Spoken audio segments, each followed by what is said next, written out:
Mesdames, Messieurs, bonsoir, bienvenue à cette grande édition d'information sur la télévision Labari. Débutons ce journal par cette pensée à l'endroit des acteurs de la société civile qui sont à leur 113e jour de détention.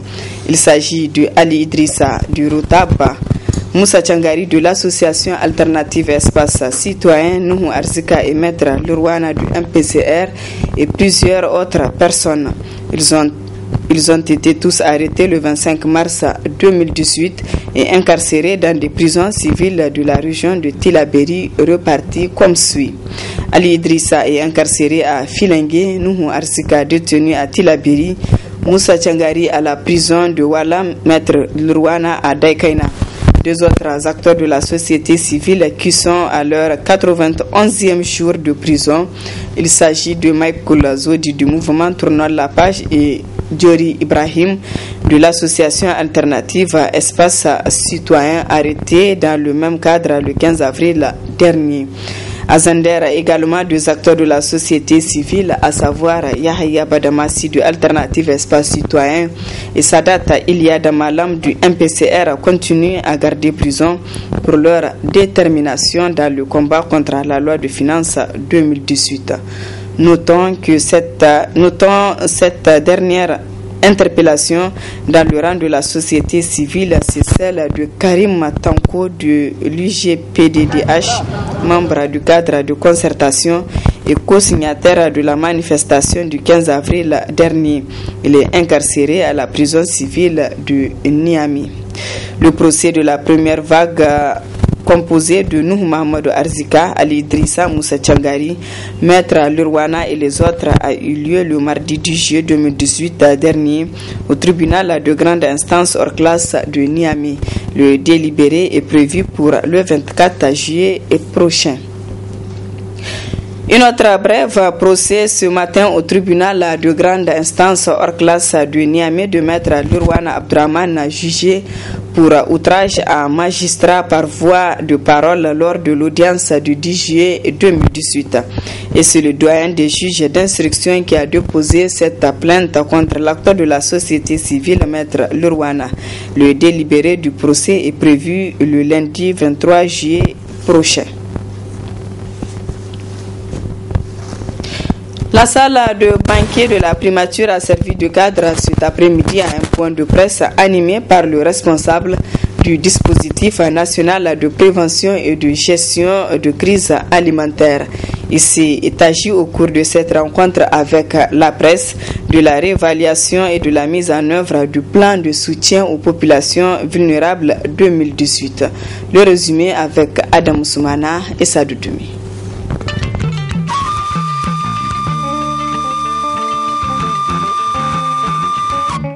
Secteur promoteur qui contribue à booster l'économie des nations. L'aviation est de nos jours un secteur porteur pour ainsi impulser une nouvelle dynamique au transport aérien que les États membres de l'Organisation Afrique-Océan Indien, OACI, ont initié chaque année une semaine dont la 5e édition est célébrée au Niger. Le transport aérien joue aujourd'hui indispensable un rôle clé pour le développement économique et social de tout pays. C'est pourquoi ce point de chantier était en réalité une des entreprises phares du président de la République depuis son premier mandat lors de son accession à la magistrature suprême en l'an 2011. Depuis, nous n'avons cessé d'évoluer à notre rythme, il est vrai, mais il est avéré que le domaine de l'aviation est en ce moment tout en ouvrage dans notre pays. Cet intermède, mesdames et messieurs, c'est juste pour vous dire légitimement que notre pays cherche sa voie dans le concert de l'aviation moderne. Après avoir félicité les autorités qui ont accepté d'accueillir cet événement, la secrétaire générale de l'ACI dresse le programme des activités. Au cours des 5 prochains jours, nous assisterons à une succession d'événements sur la sécurité, la sûreté et la facilitation de l'aviation dans le cadre de la semaine AFI 2018. Je tiens à remercier sincèrement les États membres de l'AFI et à leur témoigner ma gratitude pour leur contribution généreuse et leur participation proactive à nos travaux aujourd'hui. En procédant au coup d'envoi des travaux de la semaine, le chef du gouvernement a rappelé les multiples efforts consentis par les autorités dans ce secteur avant de revenir sur le thème de la semaine. Ce n'est donc pas étonnant que l'environnement aéronautique du Niger lui ait permis de mettre à disposition des cadres de haut niveau dans les institutions internationales et régionales de l'aviation civile telles que l'OACI, la CAFAC ou la SECNA. Conscient de ses engagements internationaux dans le domaine de l'aviation civile, le gouvernement de la République du Niger a naturellement souscrit au programme des audits de supervision de la sécurité et de la sûreté de l'OACI, ainsi qu'aux exigences des plans mondiaux de l'OACI dans ces différents domaines. Rappelons qu'à l'entente de ces activités, le gouverneur de la région de Niamey a tenu à remercier les organisateurs pour le choix porté sur son entité administrative pour abriter les travaux de cette semaine. A noter que le ministre des Transports, Kalidou Mahamadou, a reçu une distinction de la part de l'ACI. Vous venez donc de suivre la cérémonie d'ouverture au Palais du Congrès de Niamey des travaux de la 5e édition de la semaine de l'organisation Afrique-Océan Indien, et c'est le Premier ministre, comme vous l'avez vu, qui a prononcé des travaux qui vont durer 5 jours. Je le disais, la salle de banquet de la primature a servi de cadre cet après-midi à un point de presse animé par le responsable du dispositif national de prévention et de gestion de crise alimentaire. Il s'est agi au cours de cette rencontre avec la presse de la réévaluation et de la mise en œuvre du plan de soutien aux populations vulnérables 2018. Le résumé avec Adam Ousmana et Sadou Doumi. Par la présente sortie médiatique, le secrétariat permanent du dispositif national de prévention et gestion des crises alimentaires entend entretenir l'opinion publique sur les actions qu'elle a eu à mener. Ainsi, d'entrée de jeu, le premier responsable du dispositif s'est longuement appesanti sur l'objectif du plan de soutien 2018. Le plan de soutien a pour objectif global de contribuer à la sécurité alimentaire et nutritionnelle des populations vulnérables et des groupes affectés par les facteurs de risque humanitaire à travers des actions harmonisées d'assistance alimentaire et de protection de leurs moyens d'existence. Comme vous le savez, le dispositif national de prévention et de gestion des crises alimentaires s'inscrit dans le cadre de l'axe 3 de l'initiative 3N pour la sécurité alimentaire et nutritionnelle et le développement agricole durable. Les Nigériens nourrissent les Nigériens. En rappel, la campagne agro-pastorale de l'hivernage 2017 a été qualifiée de moyenne sur le plan agricole et de mauvaise sur le plan pastoral. Au responsable de cette structure d'entretenir l'assistance sur la situation actuelle du pays. Le Niger a bénéficié d'un appui de 6 528 tonnes de céréales de la CEDEAO pour répondre aux besoins alimentaires d'urgence des populations et des personnes soumises aux autres catastrophes naturelles. À la date du 30 juin 2018, ce sont 1 324 000 personnes vulnérables sur les 1 624 000 personnes réévaluées qui bénéficient des interventions d'aide alimentaire inconditionnelle, soit 82% de la cible planifiée. D'ores et déjà, toutes les dispositions ont été prises pour l'atteinte de toute la cible planifiée avant la fin de l'année. Toutes ces activités menées concourent à un seul et même objectif, à savoir la réduction de la vulnérabilité de la population et le renforcement des capacités de résilience aux différents chocs qui impactent ces différentes populations. Toutes les dispositions ont été prises pour que toutes les personnes vulnérables identifiées soient appuyées d'ici la fin de la soudure. Aussi, le dispositif national de prévention et de gestion des crises alimentaires, en collaboration avec les partenaires, possède les moyens pour répondre à tout choc soudain d'ordre alimentaire qui surviendrait au cours de cette période de soudure. Une situation qui réconforte les braves populations, notamment celles rurales, qui s'adonnent actuellement aux travaux champêtres. Les membres de la coalition nigérienne des associations, syndicats et ONG de campagne pour une éducation pour tous, ASSO-EPT, sont en assemblée générale ordinaire depuis ce matin. Il s'agit pour les membres de cette coalition de faire le point des progrès réalisés dans la vie de la structure et procéder au renouvellement du comité exécutif et du conseil d'administration. Le compte-rendu de Nafissé Haya et Ibrahim Abdou. Il s'agira pour les membres de la coalition nigérienne des associations, syndicats et ONG de campagne pour une éducation pour tous ASSO-EPT, au cours de cette assemblée générale ordinaire, d'apprécier ensemble les progrès réalisés dans la vie de la structure et le suivi des politiques éducatives.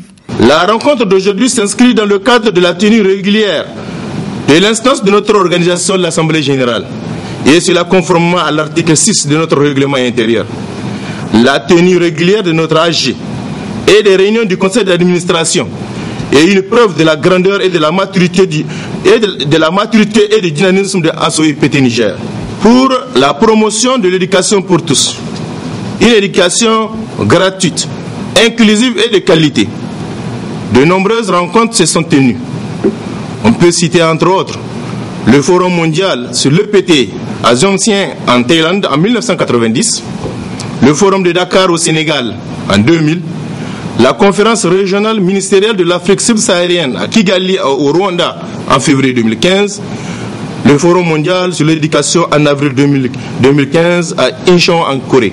En présidant ces assises, le secrétaire général adjoint du ministère de l'enseignement primaire a tenu à saluer les efforts de cette coalition dans le cadre de la campagne pour une éducation pour tous au Niger. Dans la mise en œuvre de toutes ces stratégies, je tiens à remercier très sincèrement la coalition ASSO-EPT pour l'accompagnement et toutes les actions menées sur l'ensemble du territoire national. Cette structure joue avec efficacité et professionnalisme son rôle dans le rang de la société civile relevant du domaine de l'éducation, tant au niveau national que régional. Devant l'ampleur des défis mentionnés, mais également des résultats enregistrés et de tout ce que la coalition ASSO-EPT est en train d'abattre comme travail sur le terrain, en faveur de l'éducation et au regard de l'excellente qualité de dialogue que nous entretenons, de l'esprit de franche collaboration qui caractérise nos rapports avec les différents départements en charge de l'éducation et de la formation, je ne peux que rendre un hommage mérité à la coalition ASSO-EPT Niger. À la fin de ces assises d'une journée, seront renouvelés le comité exécutif et le conseil d'administration de la dite coalition. Début ce matin de soutenance de fin de cycle des étudiants de l'Institut de formation aux techniques de l'information et de la communication IFTIC, des étudiants qui passeront devant les jurys pour défendre leurs travaux de recherche afin d'obtenir leur diplôme de fin de formation. Le compte-rendu de Nafissa Hassan et Chebou Guissou. Les étudiants en fin de formation à l'Institut de formation aux techniques de l'information et de la communication IFTIC, toutes filières confondues, ont entamé ce matin les soutenances de fin de cycle. Dernière étape à franchir pour l'obtention de leur diplôme. Les soutenances viennent de démarrer dans de bonnes conditions. On a prévu 6 jurys simultanés et nous avons fait le tour de toutes les salles. Tout se déroule normalement. On ne se plaint pas. Au niveau supérieur, ils sont au nombre de 94. Au niveau moyen, ils sont au nombre de 44 répartis en 8 groupes. Et ils font les soutenances par groupe. Tout se déroule normalement. Nous souhaitons bonne chance aux candidats. Pas de stress. Beaucoup de courage. Nous ne sommes pas stressés. On a fait le tour des salles et tout se déroule normalement. Ils sont même prêts. affronter les questions du jury. Moment de joie pour cette étudiante en licence en journalisme audiovisuel juste après la soutenance. C'est un sentiment de joie d'avoir terminé les 3 ans en bonne santé et je remercie le bon Dieu. Malgré les difficultés, on a pu s'en sortir parce que l'accès même à l'IFTIC, c'est pas facile, de un. Et malgré les difficultés qu'on a rencontrées, on a pu s'en sortir, Dieu merci. Les soutenances de fin de cycle à l'IFTIC s'étaleront sur 4 jours. Alors bonne chance aux étudiants qui passeront cette épreuve. Les correcteurs du baccalauréat session 2017 étaient ce matin en assemblée générale. Objectif à réclamer le reliquat de frais de correction des examens du baccalauréat 2017. Reportage à Nafissa Zakou et Halidou Kourema. Ils étaient tous présents à cette assemblée générale et ce sont les correcteurs du baccalauréat session 2017 qui réclament le reliquat des frais de correction. Ces correcteurs se disent prêts à continuer la lutte jusqu'à la satisfaction de leurs droits. Il vous souviendra que le 11 dernier, nous avons été ici dans l'optique de demander à ceux qui nous avaient employés pour qu'ils nous mettent dans nos droits. Et très malheureusement, nous avons l'impression que nous sommes adressés à des sourds-muets, parce que ça fait aujourd'hui plus d'une année que ceux-là que vous voyez derrière moi sont en train d'attendre leur reliquat. Et ces gens qui ont participé au bac de 2017, c'était des gens qui avaient été employés par l'État.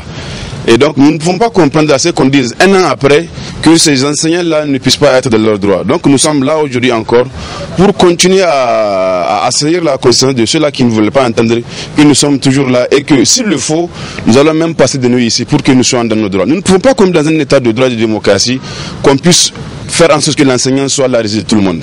Ça fait un an que nous attendons ces reliquats. Notre interlocuteur principal, c'est le directeur des examens du baccalauréat. Et même ce matin, lorsque nous nous sommes rencontrés, le directeur nous a fait carrément comprendre qu'il n'y a pas d'argent. Et là où la chose est assez insolite, assez extraordinaire, c'est qu'on avait commencé à payer quelques de nos camarades.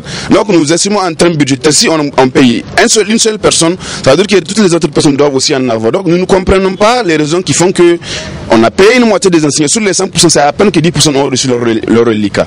Pour avoir d'amples explications sur cette situation, nous avons tendu notre micro au directeur des examens du baccalauréat qui, selon lui, cette situation émane d'un blocage de fonds. Nous sommes en rupture de fonds. C'est toute une procédure. L'argent n'est pas là déposé. Donc les concernés ne comprennent pas. Ils pensent que l'argent est là disponible et nous refusons de les payer. Je pense que ce matin, ils m'ont compris. Donc je pense qu'ils vont encore patienter. Quand l'argent sera disponible, ils seront en tout cas rentrés dans leurs droits. Les correcteurs du baccalauréat session 2017 lancent un appel aux autorités afin de trouver une solution à leurs problèmes. C'est pas avec l'improvisation ou bien avec l'amateurisme et avec la frustration qu'on peut construire un pays. Ces enseignants, si on les frustre, je vous promets que ça va faire la tâche d'huile. Parce que ceux-là, ils sont en train de former des citoyens qui sont appelés à développer ce pays. Et si vous les frustrez davantage, moi je pense que ça sera l'éternel recommencement. Ce n'est pas intéressant de réserver un certain nombre de traitements aux enseignants. Nous ne méritons pas ce genre de comportement. Et nous disons trop c'est trop. Et de toutes les façons, nous qui sommes enseignants, nous allons prendre les mesures appropriées qui s'imposent pour que dans ce pays-là, qu'on arrive à nous respecter. Ces correcteurs ne comptent pas en rester là tant qu'ils n'ont pas eu gain de cause et comptent multiplier ces assemblées générales jusqu'au ministère des enseignements supérieurs. Du sport, lutte traditionnelle, les lampions de la 11e édition du Tolaka se sont éteints hier après-midi au stade municipal de Niamey. Le Sénégal remporte la première place suivie du Niger et du Nigeria. Le bilan du tournoi dans ce reportage de Ibrahim Abdoutikiré et Sadou Doumi.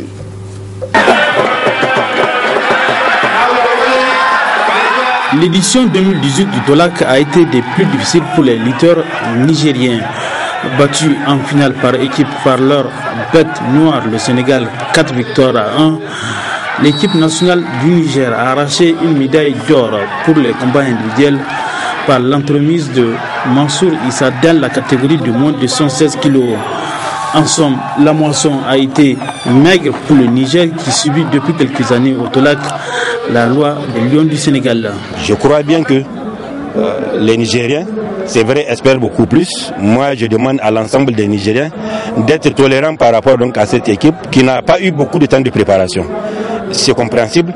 Il ne s'agit pas d'accuser X ou Y. Tous nous sommes responsables. C'est notre équipe nationale. Ce n'est pas un tel qui est responsable, c'est nous tous. Nous devons de travailler notre équipe, de nous mettre au travail pour pouvoir relever ce défi-là. Par rapport à notre équipe nationale, effectivement, il y a tout un travail à faire parce que bon, certes, nous sommes arrivés deuxième, on a eu une seule médaille d'or, ce qui n'est pas suffisant à regarder. C'est une équipe qui a beaucoup d'insuffisances, il faut la travailler. La 11e édition du Tolak a fait des révélations à l'image de la Guinée-Bissau qui a eu une médaille d'or en individuel. Le président de la Fédération de lutte de Guinée-Bissau, très satisfait du succès de son équipe. Le bilan est positif. Dans chaque modalité, on envisage de progression. Ça fait 2 ans de cela, on avait fait des médailles de bronze. L'année dernière, on a fait médaille d'argent. Et cette année-ci, on avait projeté d'avoir une médaille d'or. Cela veut dire qu'on a pu entendre notre objectif et on est content de ce prix. Côté organisation, l'édition 2018 du Tolak a été riche en enseignements pour la CEDEAO. Quand on organisait à l'arène, il se trouvait qu'on avait plus de monde au dehors qu'à l'intérieur. Et on croyait qu'en venant faire ça au niveau du stade municipal, ça allait permettre à tous ceux qui sont intéressés par la lutte de venir, de trouver une place sans bousculade ni rien. Mais il se trouve que cette attente n'a pas été réalisée et il faut qu'on revoie qu'est-ce qui n'a pas marché, qui a fait que le public n'est pas venu répondre à cette compétition. Au terme du Tolak tenu à Niamey du 13 au 15 juillet 2018, le Sénégal a confirmé sa suprématie tant en équipe qu'en individuel. Place à présent à tirer les conséquences d'un énième échec de nos lutteurs au Tolak. Voilà, mesdames, messieurs, ici prend fin ce journal. Merci à vous de l'avoir suivi.